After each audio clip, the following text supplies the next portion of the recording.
Hi guys, MrRoflWaffles here. Sony have given us details about the new PS5 coming next year, but it isn't called a PS5. Or is it? Mark Cerny, who was the lead system architect on the PS4 and is also doing the same thing with this new upcoming console, has given a load of new details to Wired about when we can expect this new console, what we can expect in it, and what it will support. Also, if you're not a Sony fan, if you're more interested in Xbox, for example, then still watch the video all the way through because a lot of this will still be applicable to the Xbox ecosystem. First off, yeah, they're not calling it the PS5 yet. They've come out with this info, but they are refusing currently to say PS5. Instead, they're just calling it the next-gen console. Whether that's like a licensing thing or what, I don't know, but it's an interesting note. Now, the first thing that Sony jumps in with is the fact that this isn't just a PS4 to PS4 Pro kind of jump. This is intended to be a much bigger upgrade. I'll have some specs on screen now for things that either were or weren't confirmed, so you can get an idea of what's going to be in the console itself. There are a few kind of important details that relate to this, one being that they think that this is going to be a really big step up for audio. They said that between PS3 and PS4, they weren't really happy with the jump in audio quality and audio processing in games, and that's something that they're trying to remedy a little bit with this new console. Now, audio might not be the most exciting thing in the world for you, but one of the ways that they're enabling that new audio upgrade is by introducing ray tracing. Ray tracing is finally going to come to consoles, and that's not only got benefits for audio, obviously. I mean, audio is actually a kind of often ignored benefit of ray tracing being possible, but ray tracing is going to also make all the reflections in all the games we love look so much better. There are heaps of examples on the internet of comparisons between ray tracing being off and on, and while currently ray tracing's only really been supported on pretty expensive GPUs, we'll now finally be seeing it in the PS5 / next-gen console hardware upgrade thing. Some more quickfire details include the fact that it supports 8K, which is a bit insane. Like, PS4 games are coming out even in 2019, and they're struggling to hit 30 FPS sometimes. I need 60 locked in everything, Sony. I need it.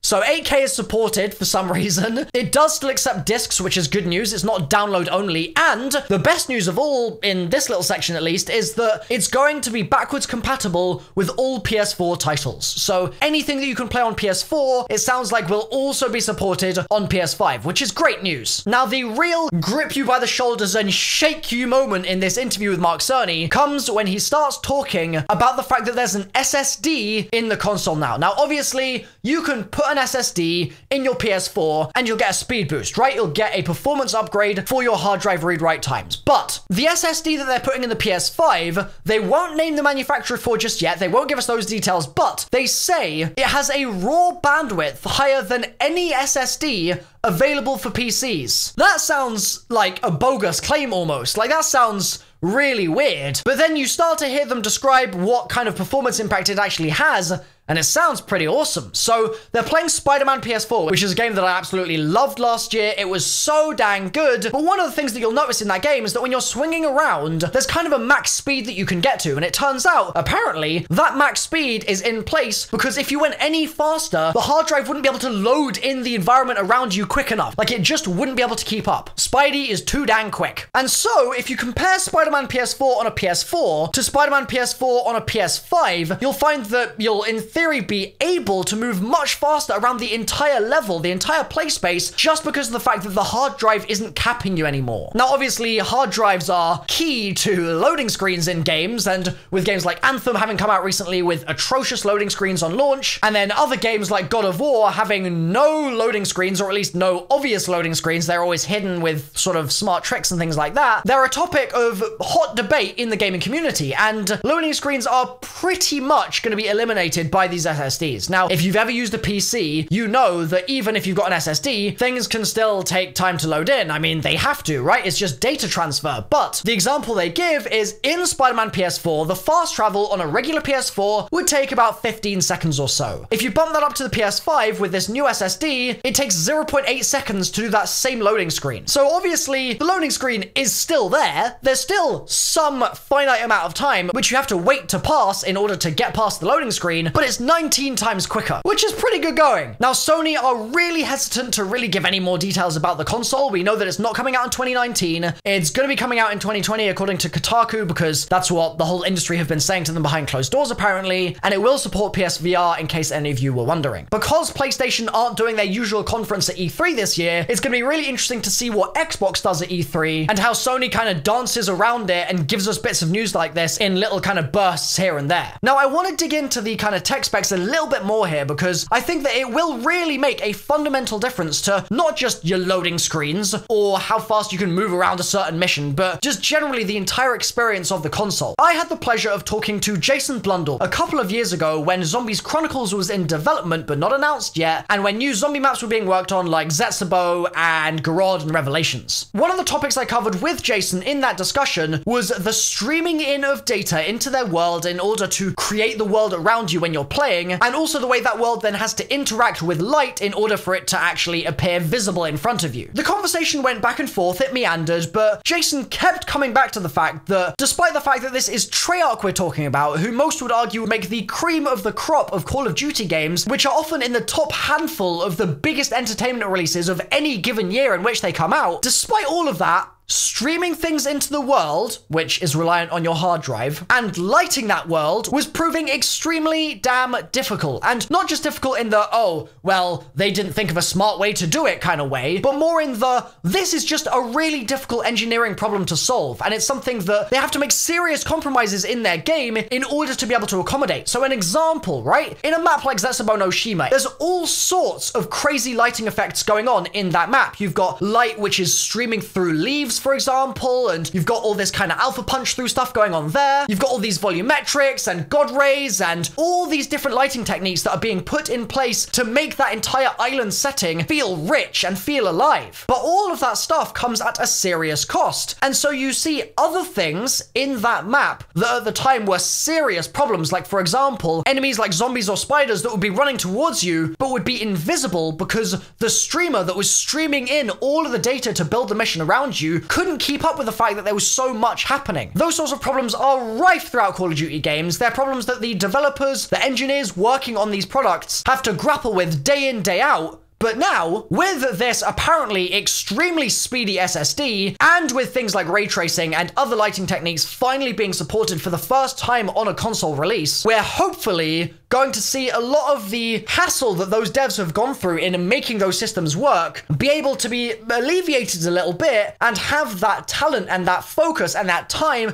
spent elsewhere making other parts of the game even more polished and shiny and beautiful and fun. It obviously doesn't stop at zombies. Anthem is obviously a game that could have really done with consoles having an SSD inside them for its launch, and the same goes for heaps of games right now. I mean, you look at a game like Destiny, for example. Destiny loading screens have been bloating and bloating and bloating and bloating as time has gone on since it came out, and as much as Bungie were nice enough to give us a nice ship flying through space to look at while things load in, it's still kind of an interruption to your gameplay and still kind of slow. With this new architecture, those sorts of things could be a thing of the past, and 2020 also just so happens to be when we're probably going to see Destiny 3 releasing. And yes, Destiny 3 will probably straddle the console generational gap, so it'll probably be on old gen and new gen, just because it's on the cusp of the transition point. It should still be able to take advantage of a huge number of those new features. And I mean, the same goes, for example, with Black Ops 5, if that's gonna be a thing. That will probably be coming out the year after in 2021. And so once again, for zombies, all of those restrictions and limitations that the devs might have been grappling with in the past because of the fact that the hard drives were so slow might now be remedied just a little bit and mean that they have much more freedom